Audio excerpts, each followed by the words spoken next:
Hello guys, and welcome to another very exciting episode of the Africa EV show. My name is Njenga Hakeenah, and today I am in the center of Nairobi, whereby some activities in the electric vehicle sector may be termed as underground until you get to speak with people and you realize, oh wow, the EV shift is happening. And it is happening in a customized way. Services and products for the African people according to the needs that they have. And so today we get to speak with one of the brainchild behind Teachers Transporters. That is a transportation company in Kenya for several years. And then he was like, we can also do this, but the electric way. So today I am joined by Peter Kihara, who is in charge of these Teachers Transporters agency, and he is selling these electric vehicles. And then you will get to see how this silent shift is happening across Africa, because I believe this is not an isolated case. There is a way that Africans tend to find solutions for their problems, and this is where the government has always failed and has left gaps.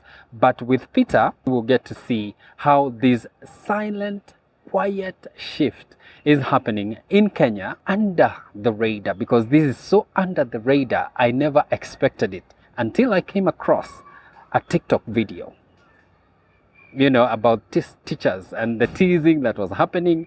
And then I was like, I have to look for these guys, and I have found them. Thank you very much, Peter, and it's very good to have you. And we have seen the work that you're doing with all these vehicles, and all of them are Chinese, right? All of them are Chinese. Electric. They are electric Chinese cars. Yes. Where do you source them from, and what is the process like? This is a process that was done for quite a while. And I have been doing it for many years. It is only in the practice I've done it in the last 3 years. Okay. I normally go to China myself. I have the design in myself. I hold it in my brain. But I'm not the architect who build a story building. He has it in himself. Okay. So what you can see here is exactly what I have in myself. It's a big idea that I want to bring to our people in Kenya. You have described the process whereby you have to travel to China, and also the design. So do you have a role in designing these vehicles? Yes. I have been, initially I have been in the transport industry for a long time. And exactly what I want is what I give. I customize what I want to be here in Africa and in Kenya. The good part is that the Chinese are better people. You give them a design, they give you exactly what you want. Peter, you're a Kenyan dealer competing in this space with Chinese dealers as well, who are likely to be getting the same kinds of vehicles as you at a fraction of the price that you do. How is this affecting your business, and how do you see it? That's a good insight, because this is a round of competition whereby you don't fear the competitors. What you know is that you make your product unique. So they are there, and they are also in business, and all of us has got our age. So it depends on what you produce, how better quality you have, and how well it is adapted to your people. So I don't fear the competition with them, and because we have been there in the last 2 years in the field, in fact we are doing better. Yeah. Nice. And also you have mentioned that you customize, like the bikes that you have, you customize them. And I've seen that like if I needed a spare part for that bike, I will get it locally. Probably what would be a challenge is getting the exact battery. But if I needed to replace the seats, to replace the lights or the wheels or the brake system, that I would get locally.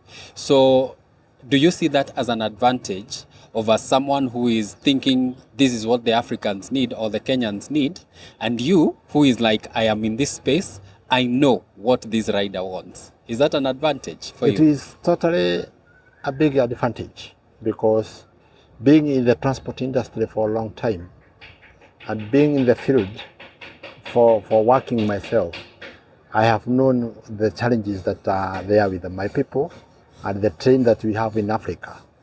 So when I'm going across to design, I know exactly what the customers need.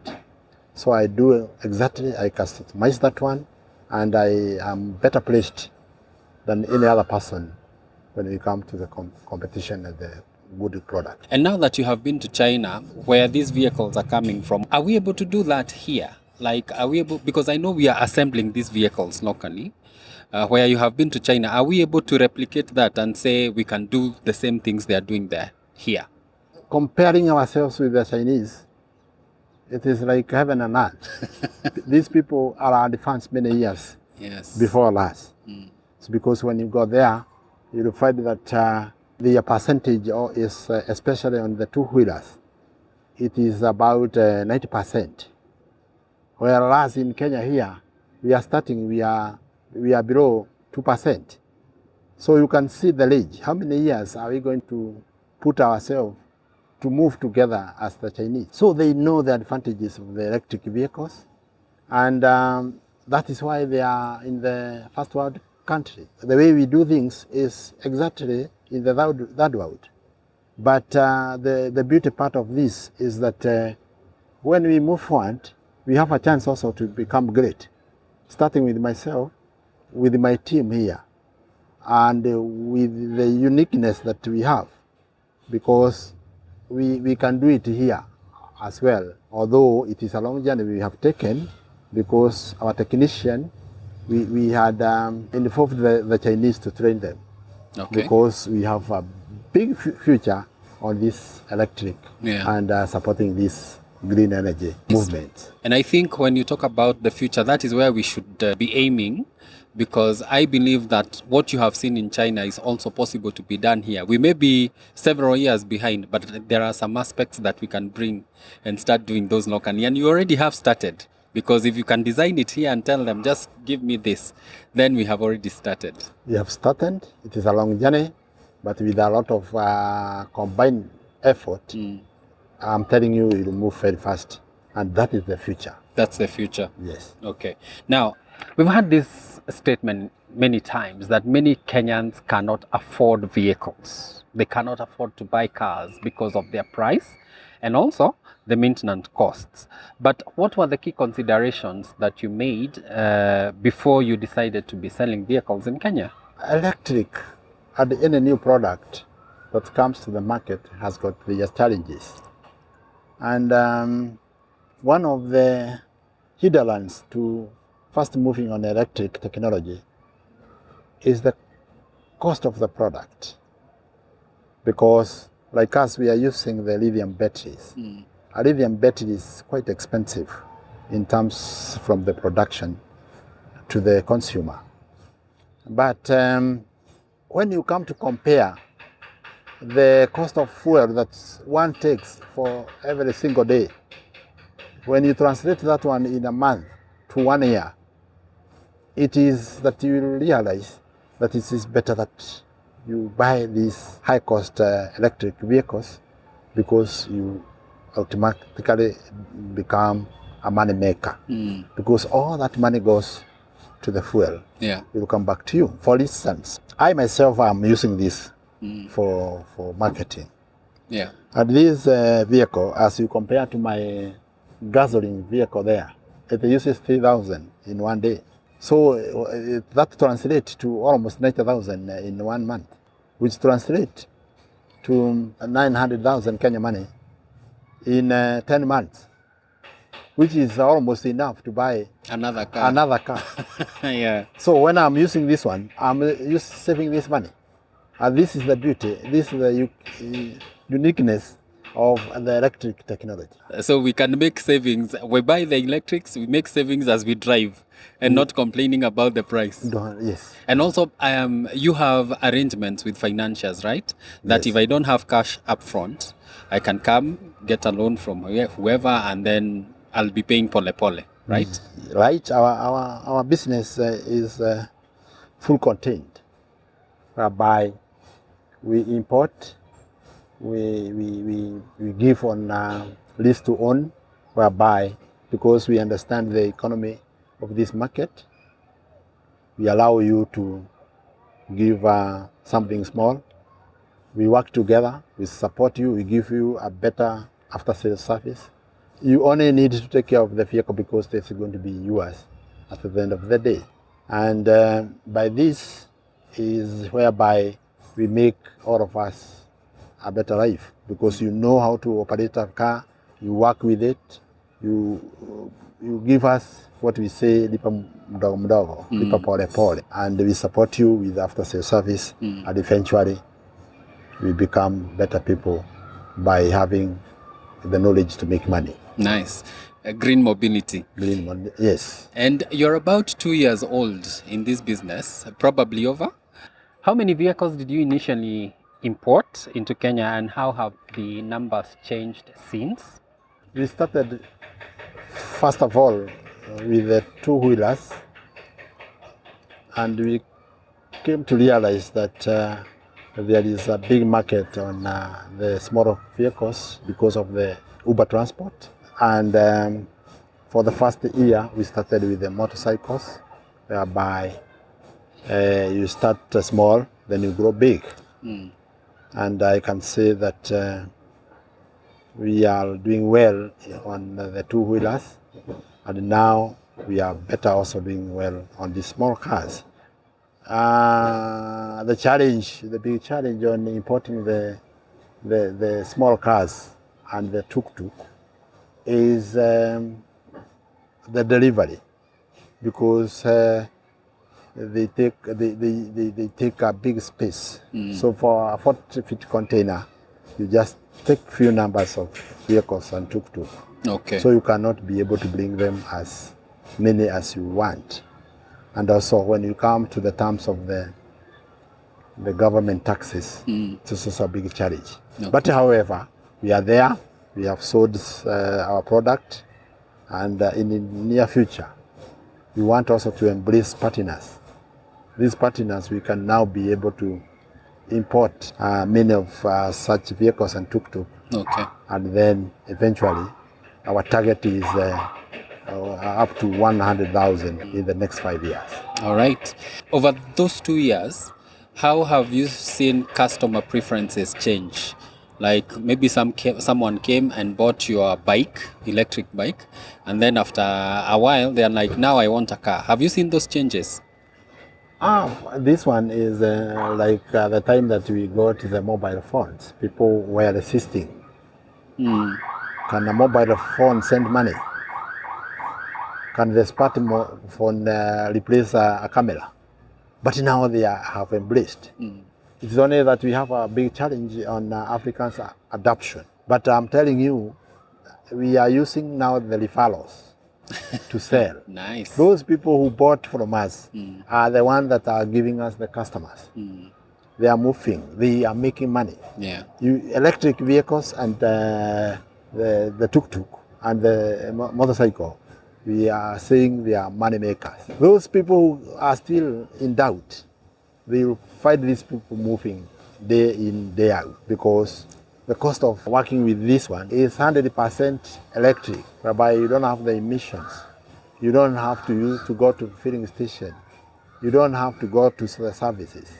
We do it ourselves. So for you, this is the beautiful part of it, that you make money without making it go to the fuel cost. Nice. So the preferences are changing and people are referring. I'm telling you, the next 5 years, we will have moved to another level. Another level. Do you also bring in other brands? Like you go to China, you find, oh, this is a car that can work in Kenya, or these are tuk-tuk that can work in Kenya. Do you also look at other brands that have already been designed there and you are like, I want to bring this home? There are multiple brands that that are good, but for a company that is having a vision, you concentrate on what you know is going to do well in the market. Okay. So we have our own uniqueness, whereby if you come to visit us, you will find that our products are special. They are good, they are customized, and a guarantee. So we are better on this because we thought that it is good to embrace ourselves on it, to make ourselves better people. Okay. And you're still at work. I see people are still looking for you. They are referrals. You can tell them to wait a bit. Yes. In Kenya, I have seen, because I've been in this space and I've been looking at these vehicles and the trends, I have seen vehicles which look like yours. And some, like even the tuk-tuks, they have started assembling them locally. I know you have said that competition is good. Do you think that this will be good competition for you who is importing and somebody who is locally assembling? And will it affect your business in a way?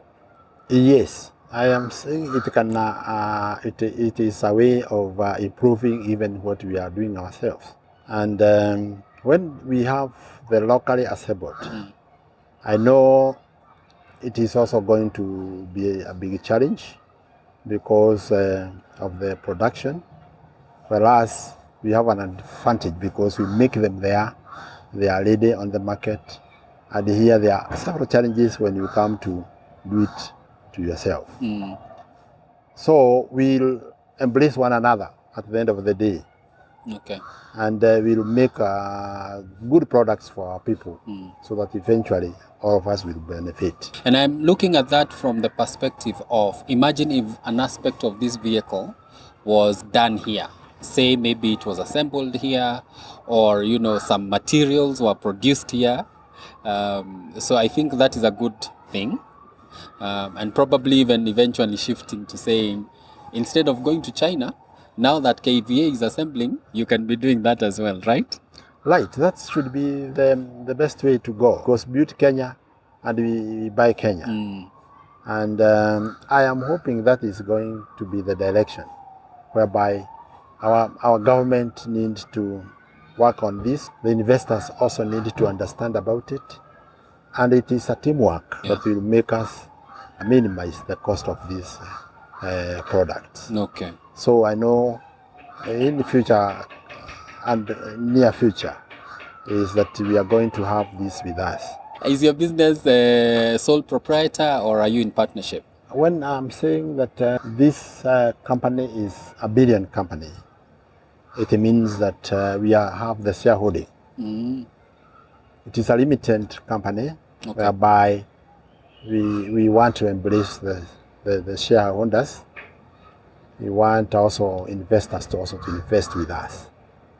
And this is almost 100% going to give us productivity, because we have tested it well, and we know we can give a better rate than any other people in the finance industry. The company is sold, it is there, and we are expanding it so that we maintain to that level we want to of a billion company. And all the best. In China, when we talk about electric vehicles, there are many companies that are competing for markets. China is saturated already, but we know markets like in Kenya, across Africa, and outside of China, these companies are competing against each other. So how do you, because you're going with your design, but then you're saying like, if we find something, we are going to implement it here.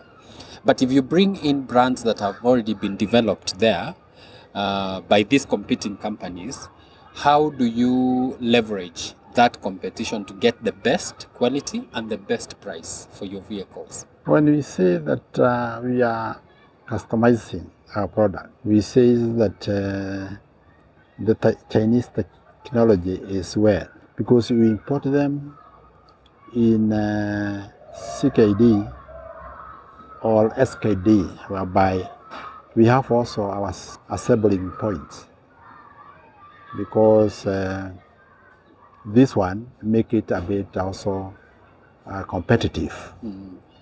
Because when you assemble it here, there is a certain duty that is That you manage to save. yes, Yeah.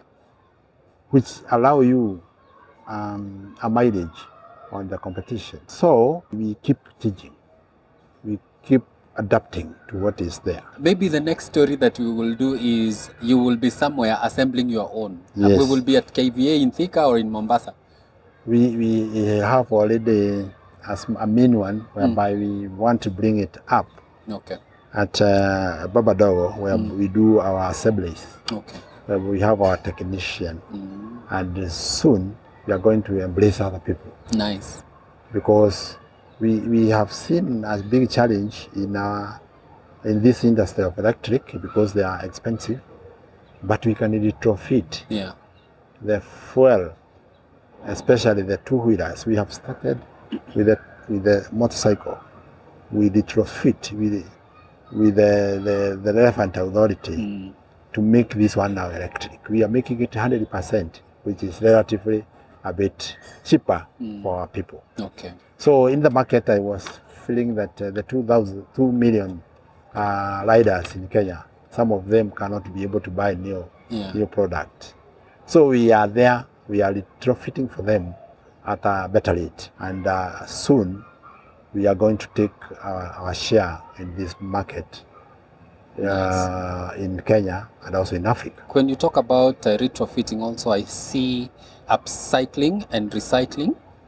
Because when we move from, like instead of discarding a bike just because it is old, yes, we just, kind of upgrade it and make it electric. Yes. And so we are helping with e-waste management and waste management from vehicles. So I think it's a good thing. Because you've been in this business, you said you've been in transport for a long time and then you started your own business. What is the biggest obstacle or challenge that you need to overcome to succeed doing this business in Kenya? You'll come to understand for every business that initially there is this big challenge of adoption. People resist change. People don't understand very fast what is the beauty in this technology. And the challenge of marketing is unique. But I'm happy because we have the online marketing. We have people like you now who are doing it well, and we are going to overcome this challenge. It is there, and I know we will overcome. Like you mentioned earlier, the government has also to play a role, not just looking at how much can we get in terms of taxing, but also in terms of how can we create a better environment for these businesses to thrive, right? Like us, our main objective, when you see what we are doing, we want also to be champion on green energy, to make environment better for all of us, including the animals, the plants, and what have you. We have realized that we are the contributors, especially on the carbon emission. So when we are retrofitting these motorcycles and the tuk-tuk, we are trying to minimize this small mile from one motorcycle or a tuk-tuk that emits carbon monoxide. We want to minimize that. Okay. So eventually we'll be there in business and also as champion on our green energy. You have a big vision for this business and you want it to be a multi-billion business, and also the fact that you have made these strides and you have come this far. It's just 2 years. But where do you see the Kenyan EV market in the next 5, in the next 10? I was doing research and data, and I found that for the last many years, Kenya has moved from 0 to 4%. There is growth. Yes, there is growth. And with the adoption and the government support, and us in the business now as investors, I'm telling you, we'll move it to 10%. And the next 5 years, the government proposal is that we go to 50%. We might not be there, but I'm telling you, we'll be somewhere. the next 5 years because you cannot avoid change. We'll realize the importance of this new technology and we'll adapt it. So I'm hoping as this company going to the next 5 years, we have our own target. So the next 10 years, I'm telling you, we'll have scoped just 10% of the 2 million motorcycles that are there.